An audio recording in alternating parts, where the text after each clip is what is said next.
প্রিয় শিক্ষার্থীবৃন্দ, আশা করি আল্লাহর রহমতে তোমরা সবাই ভালো আছো। আজকে আমি আদর্শ গ্যাস ও গ্যাসের গতিতত্ত্ব অধ্যায়ের আরেকটি গুরুত্বপূর্ণ লেকচার আমি শুরু করছি। তো আমরা গত লাস্ট ক্লাসে গ্যাসের গতিতত্ত্বের আলোকে আমরা গ্যাসের যে চাপের রাশিমালা, সেই চাপের রাশিমালাটা আমরা ফাইনালি বের করেছিলাম। তো সেই চাপের রাশিমালাটা আমি আবার এখানে লিখছি। চাপের রাশিমালা ছিল PV that is equal to 1/3 M N C R M S তার উপরে স্কোয়ার। এখানে সিও লেখা হয় অনেক সময়, আবার আমরা ডিটেলস বোঝানোর জন্য আমরা অনেক সময় এখানে সি আর এম এস পুরো ওয়ার্ডটা এখানে লেখা হয় C R M S square. এই যে সমীকরণটা বের হয়েছিল, এই সমীকরণটাই হচ্ছে তোমার গ্যাসের গতিতত্ত্ব থেকে আমরা বের করেছিলাম। কিভাবে? কেননা গ্যাসের গতিতত্ত্বের স্বীকার্যগুলো ব্যবহার করা হয়েছিল, স্বীকার্যগুলো নিউটনের গতিসূত্র মেনে চলে। তো সেই সূত্রটাকে ব্যবহার করে কিন্তু আমরা এই চাপের রাশিমালাটা বের করেছি। তো এখানে যে রাশিগুলো এসছে, রাশিগুলোর পরিচয় তার দেওয়ার প্রয়োজন আমার তো মনে হয় দেওয়ার দরকার নাই, কেননা অলরেডি বলা হয়ে গেছে। পি কে বলা হচ্ছে চাপ, ভি হচ্ছে আয়তন, এম কি বলতো? ছোটহাতের এমটা কি রাশি এখানে বলো?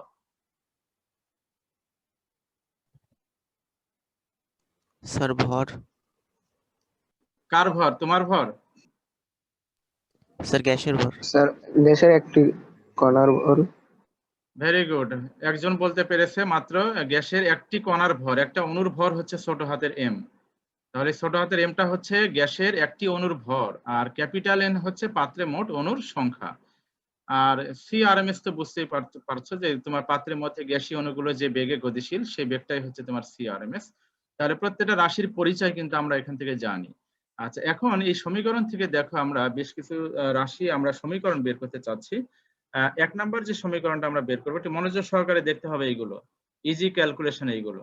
1 নাম্বারে যে সমীকরণটা বের হবে, দেখো আমি এখানে এই সমীকরণটাকে আমি বারবার ব্যবহার করবো, এই সমীকরণটাকে।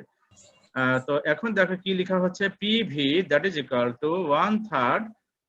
এখানে এই যে এম এন, এইটার পরিবর্তে আমি এই রাশিটা দিয়ে প্রকাশ করতেছি ওই জিনিসটাকে, এম আর এন এর গুণফলটাকে, সি আর এম এস তার উপরে স্কোয়ার। বলতো এম ছিল একটা অণুর ভর, তাকে যদি এন দ্বারা গুণ করা হয় তাহলে কার ভর পাওয়া যাবে? গ্যাসের ভর পাওয়া যাবে। তো সেই গ্যাসের ভরটাকে আমরা নামকরণ করেছি এম সাফিক্স ডি দিয়ে। দেখো বুঝতে পেরেছে কিনা? এম হচ্ছে ছোট হাতের এম, একটা অণুর ভর, আর এন ক্যাপিটাল এন হচ্ছে পাত্রে মোট অণুর সংখ্যা। তো একটি অণুর ভরকে যদি পাত্রে মোট অণুর সংখ্যা দ্বারা গুণ করা হয় তাহলে কার ভর পাওয়া যাবে? পাত্রে যে গ্যাস নিয়েছে সেই গ্যাসের ভর পাওয়া যাবে। সেই গ্যাসের ভরটাকে আমি কি নামকরণ করেছি? মাস অফ গ্যাস, এমজি। ক্লিয়ার হয়েছে সবাই? আচ্ছা, এখন তোমার PV equal to 1/3 MG CRMS square, এই সমীকরণটা কিভাবে এলো তার ব্যাখ্যা এতক্ষণ দেওয়া হলো। এবার আমরা পরের লাইনে কি লিখতেছি দেখো, বা পরের লাইনে তোমার থ্রিটাকে বাম পাশে নিয়ে চলে এলাম। 3p that is equal to mg divided, ভিটাকে ডান পাশে এনে ভাগ করে দেওয়া হচ্ছে সিআরএমএস তার উপরে স্কয়ার। এখন বলো তো, এই যে এমজি মানে গ্যাসের ভরকে যদি গ্যাসের আয়তন দিয়ে ভাগ করা হয়, অর্থাৎ ভরকে যদি আয়তন দিয়ে ভাগ করা হয়, তাহলে আমরা কি পাবো? ঘনত্ব পাবো। ঘনত্ব। ঘনত্ব rho equal to M by V. তাহলে এই ঘনত্বটা কার ঘনত্ব বলো? পাত্রের ঘনত্ব না গ্যাসের ঘনত্ব বলো? স্যার গ্যাসের ঘনত্ব। গ্যাসের ঘনত্ব। এমজিটা কার ভর? গ্যাসের ভর। আর ভি কি? গ্যাসের আয়তন। পাত্রে যে পাত্রে রেখেছে সেই পাত্রের আয়তনটাই হচ্ছে গ্যাসের আয়তন। তো গ্যাসের ভরকে যদি তোমার আয়তন দিয়ে ভাগ করা হয়, গ্যাসের আয়তন দিয়ে ভাগ করা হয়, তাহলে কার ঘনত্ব পাওয়া যাবে? গ্যাসের ঘনত্ব পাওয়া যাবে। তাহলে এই রোটাকে বলা হচ্ছে গ্যাসের ঘনত্ব। তাহলে ফাইনালি আমরা এখান থেকে কি বের করতে পারি বলতো? ফাইনালি যদি আমরা একটু লিখতে চাই, C R M S that is equal to root over 3p divided, উপরে p ডিভাইডেড, নিচে রোটা কি হয়ে যাবে? ভাগ হয়ে যাবে। এই যে সমীকরণটা বের হলো, এই সমীকরণটা ব্যবহার করে আমরা কি বের করতে পারি? আদর্শ গ্যাসের ক্ষেত্রে গ্যাসীয় অণুর আরএমএস বেগ বের করতে পারি। কখন? যখন তোমার গ্যাসের চাপ বলা থাকবে বা দেওয়া থাকবে এবং ঘনত্ব দেওয়া থাকবে। তো চাপ এবং ঘনত্ব যদি দেওয়া থাকে তাহলে গ্যাসের আরএমএস বেগের মান কত হবে সেটা ক্যালকুলেশন করার জন্য আমরা এই সমীকরণটা ইউজ করব। তো দেখো তো এই সমীকরণটা, এই যে PV equal to 1/3 mn c RMS square থেকে কিভাবে আমরা বের করলাম, একটু ক্লিয়ার কিনা বলো? 2-3 লাইনের একটা ফর্মুলা। জি স্যার। আচ্ছা, তো এখন এই যে CRMS that is equal to root over 3p by rho, এখান থেকে অনুধাবনমূলক একটা প্রশ্ন পরীক্ষায় আসে, খুব ইম্পর্টেন্ট একটা প্রশ্ন, যে স্থির তাপমাত্রায় গ্যাসের চাপ পরিবর্তন করা হলে, চাপ পরিবর্তন মানে সেটা চাপ বৃদ্ধি করতে পারো, চাপ হ্রাস করতে পারো, কমাইতে পারো, তো যেটাই করো না কেন, চাপের যদি পরিবর্তন করা হয় তাহলে আরএমএস বেগের কিরূপ পরিবর্তন হবে। যেমন আমি যদি সিম্পল একটা উদাহরণ দিয়ে বোঝাই, এটা অনুধাবনমূলক প্রশ্ন, 2 মার্কের জন্য আসে। ধরো একটা পাত্রে গ্যাস আছে, ধরো এটা সেই পাত্র, এই পাত্রে তুমি গ্যাস নিয়েছো, ধরো এই পাত্রে কিছু গ্যাস আছে, সেটা হাইড্রোজেন, নাইট্রোজেন, যে কোনো টাইপের গ্যাস হতে পারে। আচ্ছা, এখন এই অবস্থায় তোমার গ্যাসের যে তাপমাত্রা, সেটাকে আমরা নামকরণ করলাম ধরো টি ইকুয়াল টু ধরো তোমার 25 ডিগ্রি সেলসিয়াস। তো 25 ডিগ্রি সেলসিয়াস তাপমাত্রায় এই অবস্থায় যে গ্যাসের চাপ, সেটাকে নামকরণ করা হচ্ছে ধরো তোমার পি। আচ্ছা, এখন আমার তাপমাত্রা স্থির রেখে তার মানে তাপমাত্রা আমি এটাই রেখে আমি কি করলাম, চাপটাকে পরিবর্তন করে দিলাম। ধরো আমি 2p 3p বা যে কোনো কিছু আমি করতে পারি, 2p করতে পারি, মানে দ্বিগুণ করা যেতে পারে, 3 গুণ করা যেতে পারে, আবার আমরা অর্ধেক করতে পারি, অনেক কিছু করতে পারি। তার মানে আমরা কি করেছি বলো, তাপমাত্রা স্থির রেখে কি করা হয়েছে, চাপের পরিবর্তন করা হয়েছে। সেটা আমরা বৃদ্ধিও করতে পারি, হ্রাস করতে পারি। তো সেই ক্ষেত্রে আরএমএস বেগের কিরূপ পরিবর্তন হবে বলো, that is very important question. এটা অনুধাবনমূলক প্রশ্ন হিসেবে 2 মার্কের জন্য আসে। তাহলে এটার আনসার কে করতে পারবে বলো, পরিবর্তিত হবে। ভালো করে বলো, তোমার কথা আমি কিছুই বুঝি নাই, পরিষ্কার করে বলো। স্যার এখানে এই আরএমএস বেগের সাথে তো স্যার চাপ বর্গমূলের ব্যস্তানুপাতিক আকারে আছে, তাই স্যার যদি আমরা বেগ বাড়াই তাহলে মানে স্যার চাপ বাড়াই তাহলে স্যার বেগটাও বাড়বে, আর স্যার চাপ কমালে বেগও কমবে বর্গমূল অনুসারে। আচ্ছা, এই সমীকরণ অনুসারে। আর কেউ কিছু বলতে চাচ্ছ? আর কে কি বলতে পারবে বলো, কামাল হোসেন বলো। স্যার এখানে যদি স্যার চাপ কমাই তাহলে স্যার ওই আরএমএস বেগটা বাড়বে স্যার। চাপ কমানো হলে আরএমএস বেগ বাড়বে স্যার, কমানো হলে বাড়বে মানে কিভাবে, স্যার এটা কি? বর্গমূল হিসেবে বাড়বে।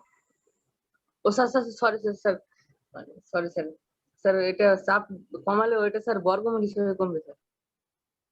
কি বলতেছো, কিছুই বুঝলাম না। তাপমাত্রা আগে কত ছিল বলো তো, যখন চাপ পি ছিল তখন তাপমাত্রা কত, 25 ডিগ্রি সেলসিয়াস। তুমি যখন চাপ পরিবর্তন করেছো তখনও তাপমাত্রা কত, 25 ডিগ্রি সেলসিয়াস। 25 ডিগ্রি সেলসিয়াসই আছে। তাপমাত্রা কিন্তু কোনো পরিবর্তন করা হয় নাই, তাপমাত্রা স্থির রাখা হয়েছে। সুতরাং লেখাপড়া করতে হবে। তোমরা যে লেখাপড়া করো না, এই হচ্ছে তার প্রমাণ। বুঝতে পেরেছো? ফিজিক্স অত সহজ না, কিন্তু তুমি যদি লেখাপড়া করো তাহলে সহজ লাগবে। পড়তেছো না তো, না পড়লে পারবা কি করে? তোমরা পড়া ধরলাম যে গত লাস্ট ক্লাসে কি পড়ানো হয়েছে, একটা স্টুডেন্ট বাদে বাকি একটা স্টুডেন্টও তোমরা বলতে পারলা না, অন্যান্য স্টুডেন্টরা। এই হচ্ছে তোমাদের পড়ার অবস্থা। আর মনের মধ্যে স্বপ্ন নিয়ে বসে আছে মেডিকেল, বুয়েট, এই সেই ইত্যাদি ইত্যাদি। এগুলো কি কখনো হবে? লেখাপড়া না করলে নিয়মিত ভালো স্টুডেন্ট, কিন্তু লেখাপড়া না করলে কিছুই হবে না। আচ্ছা, তো এখন এই যে তোমার তাপমাত্রা স্থির রেখে এইগুলো পরিবর্তন করা হয়েছে, এগুলো পড়া, আগের পড়াগুলো একটু মনে রাখতে হবে, ভুলে গেলে হবে না। তাপমাত্রা স্থির রাখলে, স্থির তাপমাত্রায় এগুলো ভুলে গেলে পড়বা, মানে লেখাপড়া করবা কি করে? স্থির তাপমাত্রায়, তাপমাত্রা যদি স্থির থাকে তাহলে স্থির তাপমাত্রায় রো সমানুপাতিক পি। তাপমাত্রা স্থির থাকলে গ্যাসের ঘনত্ব চাপের সমানুপাতিক। এগুলো করানো হয়েছে, দেখবে আগের লেকচার গুলোতে আছে। তাহলে তাপমাত্রা স্থির থাকলে গ্যাসের চাপ যদি দ্বিগুণ করা হয়, ঘনত্ব কত গুণ হবে? দ্বিগুণ। চাপ যদি অর্ধেক করা হয়, ঘনত্ব কত গুণ হবে? অর্ধেক। তার মানে কি? তার মানে আমার আলটিমেট এখানে এই যে পি বাই রো, এই অনুপাত রাশিটির কোনো পরিবর্তন হবে না, এটা কনস্ট্যান্ট থাকবে। এটা কনস্ট্যান্ট থাকবে। ঠিক আছে? কেন? কেননা চাপ দ্বিগুণ করলে ঘনত্ব কত গুণ হবে? দ্বিগুণ হবে। তাহলে সেক্ষেত্রে এই অনুপাত রাশির তো কোনো পরিবর্তন হবে না। চাপ যদি তুমি 1/3 করো তাহলে ঘনত্ব কত হবে? 1/3 হবে। সেক্ষেত্রে কিন্তু এই যে পি বাই রো, এই অনুপাত রাশিটির মানটা কনস্ট্যান্ট থাকবে, পরিবর্তন হবে না। এটা কি বুঝতে পেরেছে সবাই?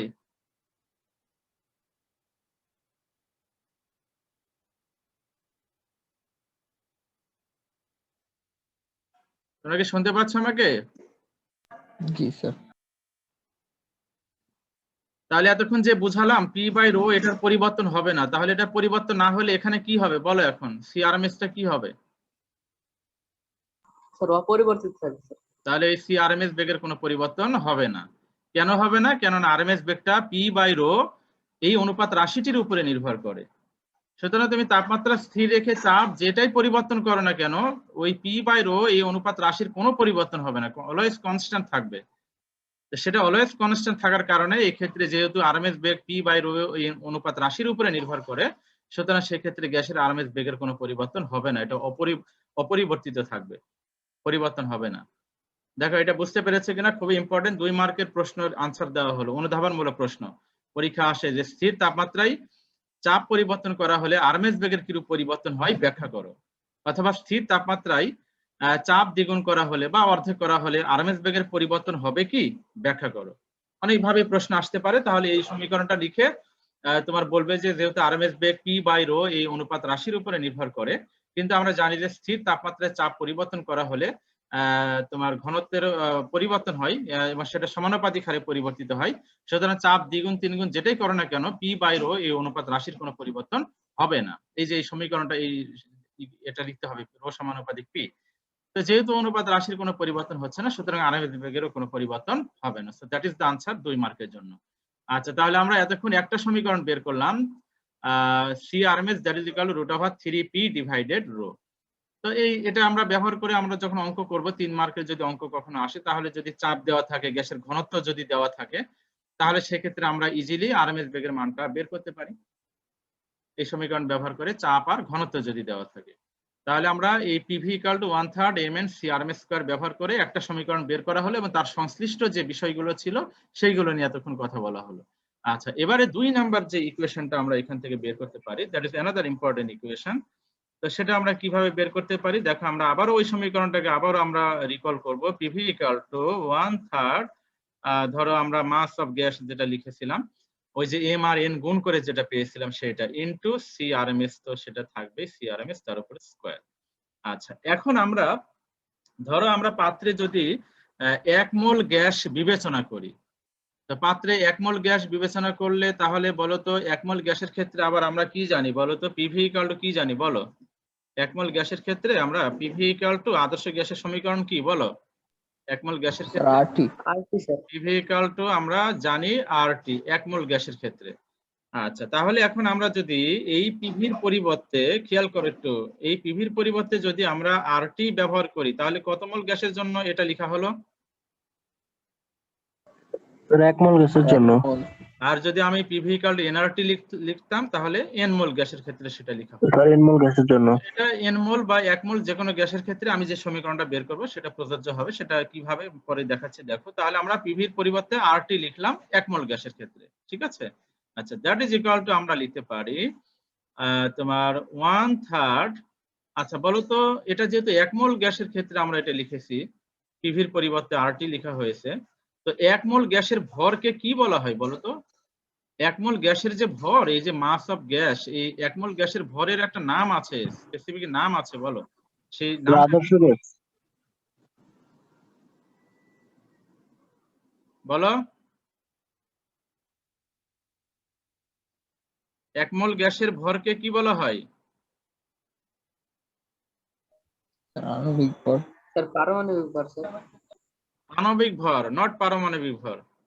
এটাকে আণবিক ভর বলা হয়। এটা ক্যাপিটাল এম দিয়ে লেখা হলো। কেমিস্ট্রি একটু ভালো করে লেখাপড়া করবে। তাহলে এই যে এমজিটাকে এখন আমরা কি দিয়ে প্রকাশ করলাম? ক্যাপিটাল এম দিয়ে প্রকাশ করলাম। এটা হচ্ছে আণবিক ভর। কেন আমরা এমটা নিয়ে আসলাম বলো?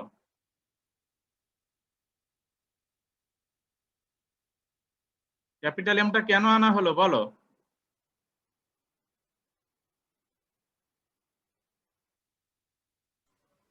স্যার পিভি সমান আরটি শুধু এই ভরের জন্য প্রযোজ্য, এই কারণে। বলবা যে 1 মোল গ্যাসের ক্ষেত্রে আমরা পিভি ইকুয়াল টু আরটি লিখেছি, তাহলে আমরা জানি যে 1 মোল গ্যাসের ভরকে আণবিক ভর বলা হয়, এই জন্য এমজির পরিবর্তে ক্যাপিটাল এম আনা হয়েছে। আচ্ছা, তাহলে আমরা এই এমজির পরিবর্তে এখন আমরা লিখবো capital M R C RMS square, সেটা তো থাকবেই। এবং এটা কেন ক্যাপিটাল এম এলো তার ব্যাখ্যা তখন দেওয়া হলো। তাহলে ফাইনালি আমরা এখান থেকে দেখো সি আরএমএস বের করার আরেকটা সমীকরণ আমরা পেয়ে যাচ্ছি, C RMS that is equal to root over 3RT divided capital M. যেখানে এই ক্যাপিটাল এমটাকে কি বলা হচ্ছে? আণবিক ভর, কিন্তু মনে রাখতে হবে এই ক্যাপিটাল এমটা কিন্তু গ্যাসের ভর নয়, এই ক্যাপিটাল এমটা হচ্ছে গ্যাসের আণবিক ভর। তো গ্যাসের নাম থেকে তো আমরা আণবিক ভর জেনে যাই, তাই না? বিভিন্ন গ্যাসের ক্ষেত্রে তো আমরা এম এর মান জানি। তাহলে আমার এই ক্ষেত্রে আরএমএস বেগটা একটা নির্দিষ্ট গ্যাসের ক্ষেত্রে তাহলে আণবিক ভরটা কি হবে? কনস্ট্যান্ট হবে। আর 3R তারা নিজেরাই কনস্ট্যান্ট। তাহলে সেক্ষেত্রে আমার এই আরএমএস বেগটা কার উপরে ডিপেন্ড করতেছে বলো? সি আরএমএস এটা কার উপরে ডিপেন্ড করতেছে সমীকরণ থেকে বলো? That is root over T. তাহলে আরএমএস বেগ এখানে কি হচ্ছে? পরম তাপমাত্রার বর্গমূলের সমানুপাতিক। তার মানে তাপমাত্রা যদি বৃদ্ধি পায় তাহলে আরএমএস বেগ বর্গমূলের সমানুপাতিক হারে বৃদ্ধি পাবে। আর তাপমাত্রা যদি কমে যায় তাহলে আরএমএস বেগ বর্গমূলের সমানুপাতে কমে যাবে। যেহেতু সমানুপাতিক, ঠিক আছে, তাহলে তাপমাত্রা বৃদ্ধি পেলে আরএমএস বেগ বাড়বে। সেটা কিভাবে? বর্গমূলের সমানুপাতিক। এটা এমসিকিউ পরীক্ষা প্রশ্ন আসতে পারে যে একটি নির্দিষ্ট গ্যাসের ক্ষেত্রে আরএমএস বেগ তাপমাত্রার সাথে কিভাবে পরিবর্তিত হয়। তাহলে উত্তরটা কি লিখবে বলো? বর্গমূল সমানুপাতিক হবে। বর্গমূলের সমানুপাতিক। দেখো এটা বুঝতে পেরেছো কিনা? এবং এখান থেকে আমরা একটা সমীকরণ বের করতে পারি কিন্তু এটাকে আমরা ব্যবহার করে সিআরএমএস না লিখে আমি T1 তাপমাত্রায় আরএমএস বেগ ধরে আমরা নামকরণ করলাম। T1 তাপমাত্রা আরএমএস বেগ CRMS1, ধরে এটাকে আমরা শর্টকাট C1 নামকরণ করলাম। ধরে তাপমাত্রা পরিবর্তিত হয়ে T2 হলো, তাহলে সেই ক্ষেত্রে আরএমএস বেগটাকে আমরা নামকরণ করলাম CRMS2, সেটাকে আমরা শর্টকাট 2 দিয়ে প্রকাশ করলাম। তাহলে আমরা এই সমীকরণটা যদি ব্যবহার করি তাহলে আমরা কি লিখতে পারি বলো? Sir C1 square by C2 square is equal to T1 by T2। তাহলে C1 by C2 that is equal to root over T1 by T2। তাহলে এই সমীকরণ ব্যবহার করে কিন্তু অঙ্ক পরীক্ষা আসবে। That is very important equation. এটা ব্যবহার করে কিন্তু অঙ্ক পরীক্ষা আসে। যে ধরো বলা হলো যে তোমার এত তাপমাত্রায় কোন একটি গ্যাসের আরএমএস বেগ এত মান বলা আছে। এখন যদি বলা হয় যে তোমার তাহলে ওই গ্যাসের এত তাপমাত্রায় আরএমএস বেগ কত হবে, C2 এর মানটা চাওয়া হয়েছে, তাহলে এই সমীকরণ ব্যবহার করে তোমাকে বের করতে হবে। দেখো এই সমীকরণটা কিভাবে আনা হলো বুঝতে পেরেছো কিনা সবাই? জি স্যার। আচ্ছা, এখন আমি আবারও এই জায়গাটা একটু ফিরে যাচ্ছি। এই জায়গাটা আমি আবার একটু ফিরে যাচ্ছি। দেখো এখানে একটা নির্দিষ্ট গ্যাসের ক্ষেত্রে আমরা আরএমএস বেগ পেয়ে গেল। আরএমএস বেগটা তাপমাত্রার বর্গমূলের সমানুপাতিক, সেটা আমরা জানলাম। কিন্তু এটা কত মোল গ্যাসের ক্ষেত্রে আমরা এটা লিখেছি বলো তো? স্যার 1 মোল গ্যাসের জন্য। 1 মোল গ্যাসের ক্ষেত্রে এটা লেখা হয়েছে। এখন n মোল গ্যাসের ক্ষেত্রে কিন্তু এই সমীকরণটাই আসবে, কেননা ভরটা কাটাকাটি হয়ে যাবে। সেটা একটা আমি দেখিয়ে দিই তোমাদের। দেখো আমরা যদি এখানে একটু লিখতে চাই, দেখো CRMS that is equal to root over 3RT ছিল, তাই না? তো RT এর পরিবর্তে আমরা কি লিখতে পারি বলো? PV লিখতে পারি না? Divided capital M।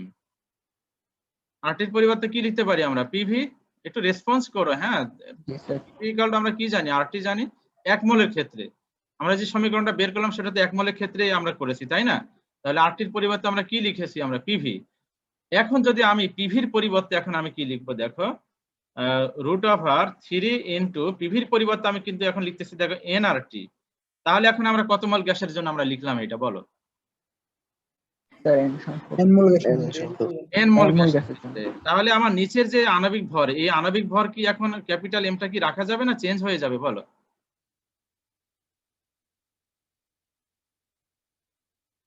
Capital M কখন তুমি পাবে? যখন 1 মোল গ্যাস বিবেচনা 1 মোল করবে। গ্যাসের জন্য।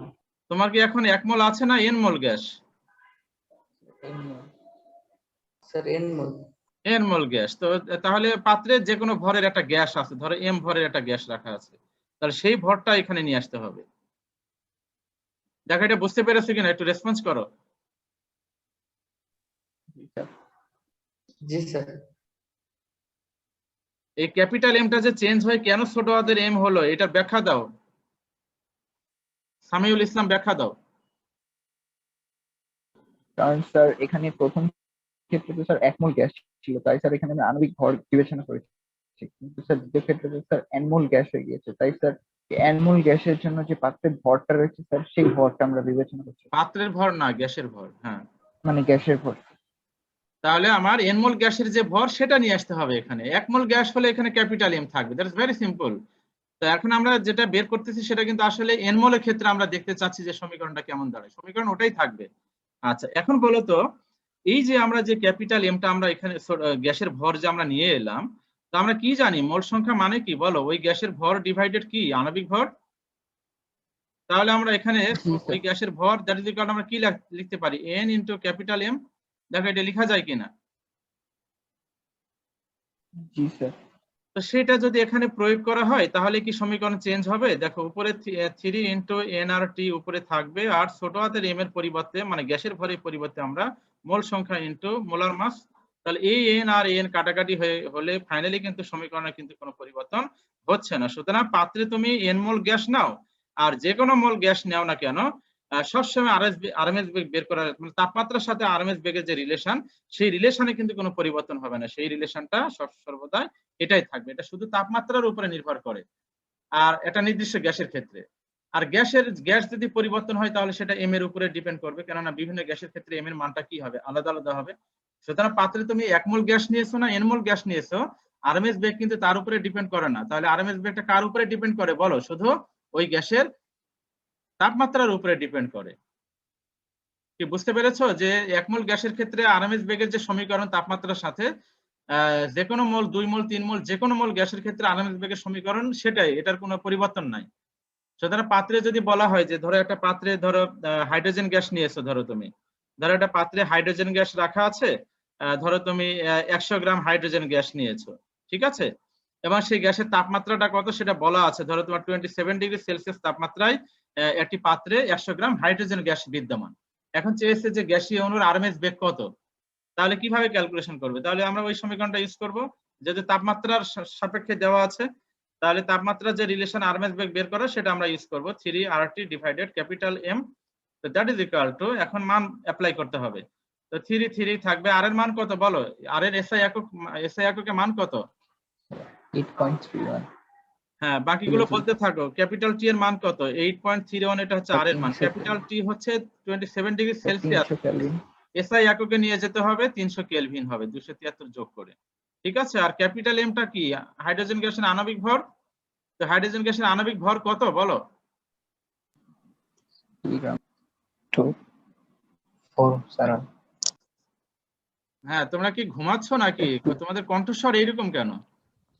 স্যার 2 গ্রাম। স্যার 2। শুধু 2 বলতেছো, তাহলে হয়? এইভাবে লেখাপড়া কখনো করা যায় বলো? এই স্যার ক্যাপিটাল 4 হবে না? হ্যাঁ, আবার আরেকজন বলতেছে 4 হবে না, সে নিজেই প্রশ্ন করতেছে আমাকে। স্যার 2। 2 বলো কেন? মানে এটা পুরো একক সহ বলতে হবে। যেমন আমি যদি বলি যে তোমার ভর 2, তাহলে কি তোমাকে মানুষ পিটাবে না? এখন 2টা কি গ্রাম না কেজি না কি, এটা বলতে হবে না তোমাকে? তো ক্যাপিটাল এমটা যে আণবিক ভর হাইড্রোজেনের, সেটার মানটা কত এবং এটার একক সহ বলতে হবে তোমাকে।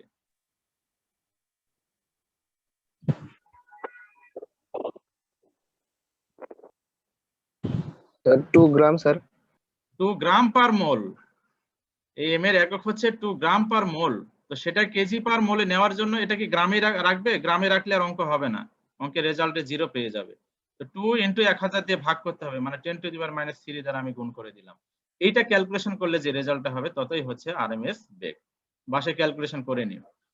এই হচ্ছে আরএমএস বেগ বের করার একটা অঙ্ক আমরা করলাম, সিম্পল একটা অঙ্ক করলাম যে তাপমাত্রা, এটা আসলে সিম্পল অঙ্ক। এটা তাপমাত্রা দেওয়া থাকলে আমরা যে কোনো গ্যাসের আরএমএস বেগ বের করতে পারি, আর গ্যাসের নাম থেকে আমাদের এম এর মানটা মুখস্থ রাখতে হবে। আমি যদি কার্বন ডাই অক্সাইড বলতাম, তাহলে কার্বন ডাই অক্সাইডের আণবিক ভর কত? 44। সেটা ব্যবহার করে 44 into 10 to the power -3 SI এককে মান বসাইতে হবে। কিন্তু তুমি যদি গ্রামে লিখে তাপমাত্রাকে তুমি আর এর মানটা এসআই এককে লিখেছো, তাপমাত্রা এসআই এককে, আর এটা যদি গ্রামে রেখে দাও অঙ্ক 0 পাবে। সুতরাং এককটা হচ্ছে তোমার এখানে ম্যাটার করবে, কিন্তু এসআই এককে মান বসাতে হবে এখানে, তবেই তুমি এখানে আরএমএস বেগের একক মিটার পার সেকেন্ডে পাবে, অন্যথায় তুমি পাবে না। সুতরাং যে কোনো জিনিস বলার ক্ষেত্রে, তুমি সায়েন্সের স্টুডেন্ট, বলা হচ্ছে আণবিক ভর কত? 2 বলছে, আরে 2 কি? 2 গ্রাম পার মোল। লেখাপড়া করতে হবে, 2 গ্রাম পার মোল, এটা হচ্ছে এসআই তোমার আণবিক ভরের মান 2 গ্রাম পার মোল। তো সেটাকে এসআই এককে কনভার্ট করার জন্য আমরা কি করেছি? 1000 দিয়ে ভাগ করেছি, করে ক্যালকুলেশন করলে আমরা কি পেয়ে গেলাম? বেগ পেয়ে গেলাম। আচ্ছা, তাহলে আমরা এখানে আরএমএস বেগ বের করার আরেকটা সমীকরণ বের করেছি আমরা, সেটা ব্যবহার করে আমরা অঙ্ক করলাম। এবারে যদি ওইটা বলা হতো যে আরেকটা যে ফর্মুলা আছে, যে তোমার ধরো কোন একটা পাত্রে ধরো 20 হাইড্রোজেন গ্যাস আছে, ধরো তো 27 ডিগ্রি সেলসিয়াস তাপমাত্রায় ধরো ওই গ্যাসের আরএমএস বেগ ধরো আমি নামকরণ করলাম 250 মিটার পার সেকেন্ড, ঠিক আছে? এখন যদি তোমার তাপমাত্রা 30 ডিগ্রি সেলসিয়াসে উন্নীত করা হয়, তাহলে আরএমএস বেগটা কত হবে? এখন এটা বের করা যাবে না? তাহলে এটা বের করার জন্য যে সমীকরণটা ইউজ করবে, কোন সমীকরণটা? এই যে C1/C, হ্যাঁ, √T1/T2, এটা ব্যবহার করবে।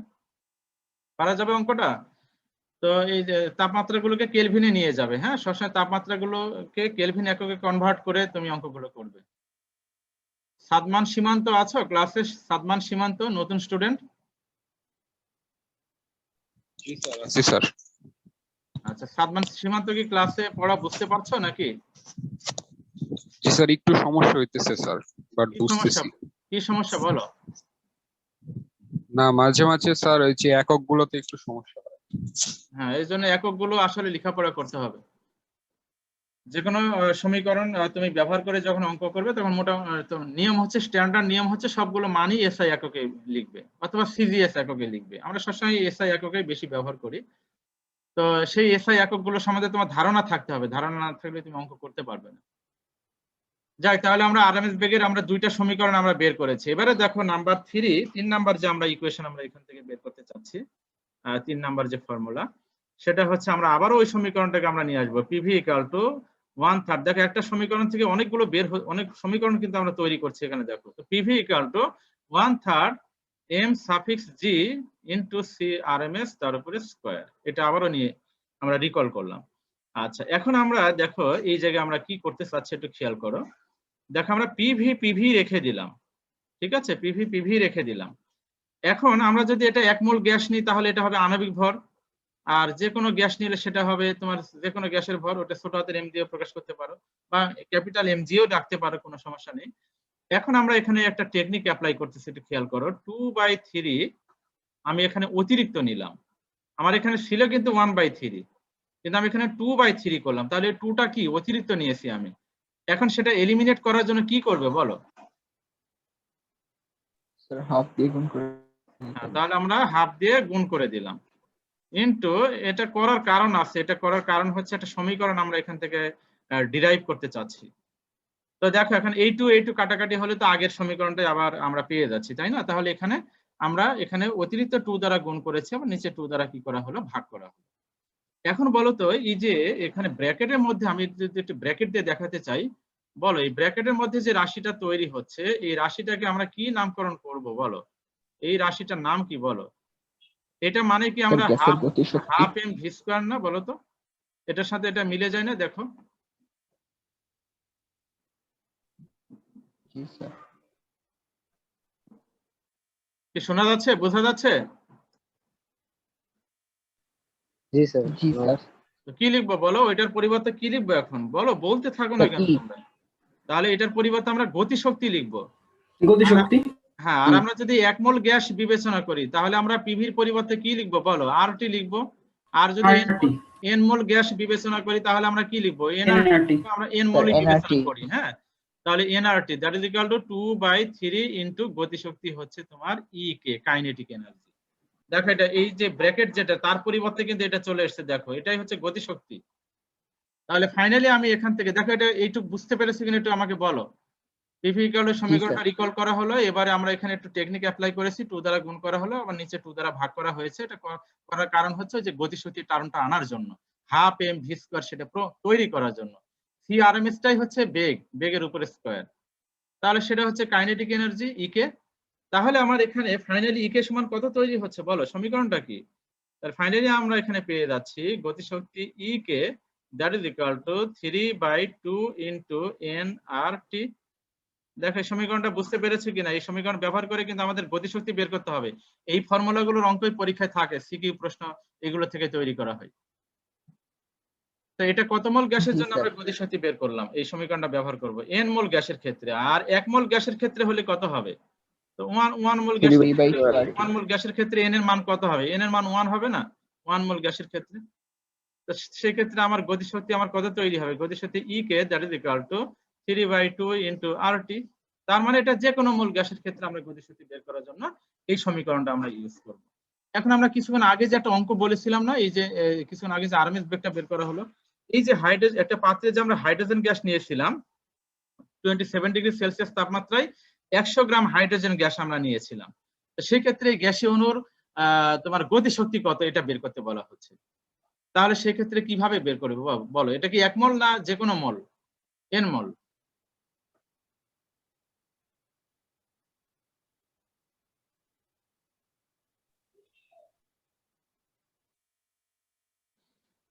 আচ্ছা, তাহলে তোমার এই ক্ষেত্রে আমার এটা যে কোনো মোল 100 গ্রাম বলা আছে, যেহেতু এম ইকুয়াল টু 100 গ্রাম, তাহলে আমার এটা যে কোনো মোল গ্যাসের ক্ষেত্রে এটা, তাহলে এন এর মানটা এখানে বের করতে হবে। এন মানে হচ্ছে ওই গ্যাসের ভর ডিভাইডেড আণবিক ভর, অথবা আমরা সিম্পলি ওই সমীকরণটা আমরা সরাসরি ব্যবহার করতে পারি। E k equal to 3/2 nRT, that is equal to 3/2 into n মানে হচ্ছে ওই গ্যাসের ভর ডিভাইডেড আণবিক ভর ইন্টু আর ইন্টু টি।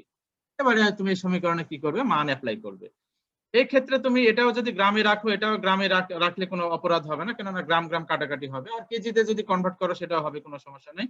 তাহলে 3/2, আর এখানে আমরা গ্যাস নিয়েছিলাম 100 গ্রাম, আর হাইড্রোজেন গ্যাসের আণবিক ভর হচ্ছে 2 গ্রাম পার মোল। এই যে এখন গ্রামে রেখেছি কিন্তু আমরা, কেননা এটাও গ্রামে আমরা রেখেছি, আবার এটাও হচ্ছে তোমার গ্রাম পার মোল, গ্রাম পার মোল। তাহলে এই যে এই গ্রাম আর এই গ্রাম কাটাকাটি হবে। তুমি যদি কেজিতে কনভার্ট করতে, কেজিতে কনভার্ট করলে কত হতো বলো তো? তাহলে কেজিতে কনভার্ট করলে এটার সাথে কি 10⁻³ দ্বারা উপরে গুণ করবা, নিচেও 2 এর সাথে 10⁻³ দিয়ে গুণ করবা, করলে কাটাকাটি হলে সেম রেজাল্টই তৈরি হবে। আর আর এর মান হচ্ছে 8.31, আর টি এর মান হচ্ছে তোমার 300 কেলভিন। তাহলে ক্যালকুলেশন করলে গতিশক্তি কত জুল সেটা আমরা এই জায়গা থেকে বের করতে পারি। দেখো গতিশক্তি বের করার অঙ্ক তোমরা বুঝতে পেরেছো কিনা? এই অঙ্কগুলো পরীক্ষা আসে, কিন্তু উদ্দীপক দেওয়া থাকবে, উদ্দীপক থেকে তোমাকে এইগুলো বের করে নিয়ে আসতে হবে। তাহলে আমরা এন মোল গ্যাসের ক্ষেত্রে গতিশক্তি বের করার জন্য আমরা এই সমীকরণটা ইউজ করতে পারি, ইকে ইকুয়াল টু 3/2 nRT। এটা ব্যবহার করে অঙ্ক বের করার যে টেকনিক, সেটা কি ক্লিয়ার হয়েছে কি সবাই? বুঝতে পেরেছো? জি স্যার। জি স্যার। লেখাপড়া করো, হ্যাঁ, ভালো কিছু করতে চাইলে স্বপ্ন ভিতরে আছে, কিন্তু সেটাকে বাস্তবায়িত করতে গেলে তোমাকে পড়তে হবে, পড়ার কোনো বিকল্প নাই। লেখাপড়া না করলে কখনোই তুমি ভালো জায়গায় ভর্তি হতে পারবে না। যেমন এই যে এবারে যে মেডিকেল যে ভর্তি পরীক্ষা হয়ে গেল, সেখানে তোমার আমার সেকশন থেকে একজন স্টুডেন্ট মাত্র মেডিকেল চান্স পেয়েছে, একজন মাত্র। তো স্টুডেন্ট কত? আমার একটা সেকশনের স্টুডেন্ট হচ্ছে প্রায় 70। তো 70 স্টুডেন্টের মধ্যে একজন চান্স পেয়েছে মাত্র, চিন্তা করতে পারো। তা আমার এখানে সেকশন কত? সেকশন হচ্ছে ধরো 25 বা 26টা, তার মানে কতগুলো স্টুডেন্ট চান্স পেয়েছে, এখন নিজেরা ক্যালকুলেশন করে নাও। সুতরাং শুধু স্বপ্ন ভিতরে নিয়ে বসে থাকলে হবে না, লেখাপড়া করতে হবে। লেখাপড়া না করলে তোমাকে কেউ ভর্তি মানে সুযোগ করে দিবে না। ঠিক আছে, লেখাপড়া করতে হবে। যারা নিয়মিত লেখাপড়া করো একমাত্র সেই স্টুডেন্ট গুলোই তোমার ভালো ভালো জায়গায় ভর্তি হতে পারবে। আর যারা তোমরা নিয়মিত লেখাপড়া করছো না, তোমরা ভালো স্টুডেন্ট কিন্তু লেখাপড়া করো না, এটাই হচ্ছে তোমাদের সমস্যা। লেখাপড়াটা কন্টিনিউ রাখতে হবে। লেখাপড়া কন্টিনিউ না রাখলে তুমি কখনোই তুমি ভালো কিছু করতে পারবে না। এই আশা করাটা কিন্তু বোকামি হবে তোমাদের জন্য। যাই হোক, তাহলে তোমরা এই যে আমি যে প্রশ্ন করে বসে থাকি, কিন্তু তোমাদের কোনো রেসপন্স নাই, না পারলে না বলো, হ্যাঁ বলো, কোনো রেসপন্স নাই, চুপচাপ বসে আছো। এখন এটা অনলাইন ক্লাস, আমি তো কিছু বলতেও পারি না তোমাদের। ক্লাসে থাকলে না তোমাদের চেহারা দেখতাম, বুঝতে পারতাম বিষয়গুলো, মানে সাথে সাথে ইয়ে করা যেত। তোমরা অনলাইন ক্লাসে তোমাদের রেসপন্স নাই, কেন নাই? কারণ তোমার ভিতরে তো সেই লেখাপড়ার জ্ঞানটা নাই, পড়ো না যে, তো তুমি আনসার করবা কি? অন্তত হ্যাঁ বা না এটাও বলতে পারো, সেটাও বলতে পারো না, মানে একেবারে তুমি কোথায় যে যাচ্ছ তোমরা আল্লাহই জানে। তাহলে আমরা এখানে গতিশক্তি বের করার একটা ইকুয়েশন আমরা এখানে বের করেছি। আচ্ছা এখানে বলো তো গতিশক্তি আমরা দেখো তো এখানে কি লিখতে পারি বলো তো? একটা নির্দিষ্ট গ্যাসের ক্ষেত্রে নির্দিষ্ট পাত্রে যে নির্দিষ্ট গ্যাস নিয়েছো, সেই নির্দিষ্ট গ্যাসের ক্ষেত্রে এন কি কনস্ট্যান্ট না, মোল সংখ্যা কনস্ট্যান্ট হবে, আরও কি কনস্ট্যান্ট হবে। তাহলে সেই ক্ষেত্রে আমরা এখানে একটা গুরুত্বপূর্ণ তথ্য পেয়ে যাচ্ছি না, ইকে সমানুপাতিক টি, আমরা এটা পেয়ে যাচ্ছি না বলো তো? তাপমাত্রা সমানুপাতিক। জি স্যার। তাহলে আমার কি হবে? তাহলে গতিশক্তি, তাপমাত্রা বৃদ্ধি পেলে গতিশক্তি কি হবে? বৃদ্ধি পাবে। তাপমাত্রা কমে গেলে গতিশক্তি কমে যাবে। সিকিউ প্রশ্ন বোর্ডে এসে দেখবে যে ধরো দুইটা পাত্র বলা আছে, দুইটা পাত্রে আলাদা আলাদা গ্যাস বলা আছে। এখন বলা হয়েছে যে তোমার বিভিন্ন চাপে এখানে রাখা আছে, তোমার বিভিন্ন চাপে রাখা আছে, যে ধরো এই পাত্রের চাপ আয়তন যা, আর একটা পাত্রের চাপ আয়তন এটা আলাদা বা তোমার ভিন্ন টাইপের বলা আছে। এখন বলা হলো যে তোমার কোন পাত্রটি বেশি উত্তপ্ত হবে। উত্তপ্ত মানে কি? গরম অনুভূত হবে, উত্তপ্ত হবে বেশি। সেটা কিন্তু আমরা এই সমীকরণটা দিয়ে বের করতে পারি। দেখো তাপমাত্রা যদি দেওয়া না থাকে, চাপ আয়তন বলা আছে, তাহলে এই যে আমরা যে গতিশক্তির যে সমীকরণটা বের করলাম, ইকে ইকুয়াল টু 3/2 nRT। তো এই nRT এর পরিবর্তে আমরা কি লিখতে পারি বলো? nRT এর পরিবর্তে আমরা পিভি লিখতে পারি। এটা কিন্তু গতিশক্তি বের করার ফর্মুলা। ঠিক আছে, তাহলে চাপ আর আয়তন যদি দেওয়া থাকে, তাহলে গতিশক্তি বের করার জন্য কিন্তু এই সমীকরণটা ইউজ করতে হবে। তো এই সমীকরণ ব্যবহার করে যেখানে দেখবে গতিশক্তি বেশি, তো গতিশক্তি বেশি হলে তাপমাত্রা কি হবে? বেশি হবে। তার মানে সেই পাত্রটা কি হবে? বেশি উত্তপ্ত হবে। দেখো এটা বুঝতে পেরেছি কিনা বলো? চাপ আয়তন দেওয়া থাকলে এই সমীকরণ ব্যবহার করে গতিশক্তি বের করতে হবে। আচ্ছা, তো আমরা এতক্ষণ গতিশক্তি নিয়ে আমরা আলোচনা করলাম। এবার আরেকটা কনসেপ্ট আছে, সেটা হচ্ছে গড় গতিশক্তি। তো গড় গতিশক্তি বের করার জন্য গড় গতিশক্তি আচ্ছা, গড় গতিশক্তি বের করার জন্য আমরা এটাকে নামকরণ করি, ধরো ই কে বার দিলাম। হ্যাঁ, that is equal two E K divided মোট অণুর সংখ্যা। তো মোট অণুর সংখ্যা আমরা যদি 1 মোল বিবেচনা করি, তাহলে 1 মোলের ক্ষেত্রে কত সংখ্যক অণু থাকে বলো তো? অ্যাভোগাড্রোর সংখ্যার সমান সংখ্যক অণু থাকে। তো 1 মোল গ্যাসের ক্ষেত্রে তাহলে গতিশক্তি কত? 3/2 RT। আর n মোল নিলে কি লিখতে? 3/2 nRT। আর এই ক্ষেত্রে কিন্তু সেটা যে কোনো গ্যাসের ভর চলে আসবে, তোমার ওই গ্যাসে যতটা অণু থাকবে সেই অণু দ্বারা ভাগ করতে হবে। সেটা বের করতে পারবে। একটা পাত্রে এত গ্রাম অক্সিজেন গ্যাস আছে, তাহলে সেখানে কতটা অণু আছে সেটা আমরা বের করতে পারি। সেটা বের করার নিয়ম হচ্ছে যে অণুর সংখ্যা that is equal to mole সংখ্যা ইনটু নাম্বার অফ অ্যাভোগাড্রো। এটা দিয়ে আমরা বের করতে পারি, এটা দিয়ে অঙ্ক করানো হয়েছে। আচ্ছা, তাহলে এটাকে আমরা কি দিয়ে ভাগ করছি? নাম্বার অফ অ্যাভোগাড্রো দিয়ে ভাগ করা হলো। তাহলে ফাইনালি আমরা এখানে পেয়ে যাচ্ছি 3/2 R divided Na into T। তো এই যে আর কে যদি Na দিয়ে ভাগ করা হয়, গ্যাস ধ্রুবকের মানকে যদি মানে তোমার নাম্বার অফ অ্যাভোগাড্রো দিয়ে ভাগ করা হয়, তাহলে এখানে একটা কনস্ট্যান্ট তৈরি হয়। এই কনস্ট্যান্টের নাম কি তোমরা জানো? এই কনস্ট্যান্টকে কে দিয়ে প্রকাশ করা হয়। কেটাকে বলা হয় বোলজম্যান ধ্রুবক। তো বোলজম্যান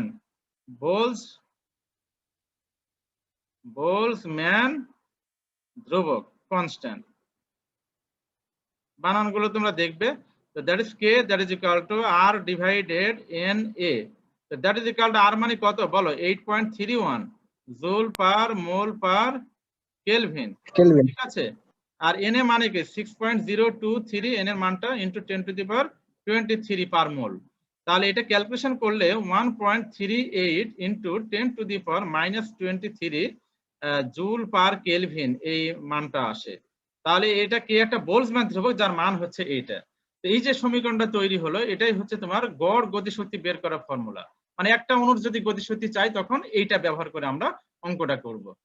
সময় শেষ হয়ে গেছে, 1 মিনিটের কম সময় আছে, কেটে যাবে হয়তো। তাহলে আমরা যে কোনো গ্যাসের গতিশক্তি বের করার জন্য 3/2 nRT ইউজ করব, আর গড় গতিশক্তি বের করার জন্য আমরা 3/2 kT এই সমীকরণটা ইউজ করব।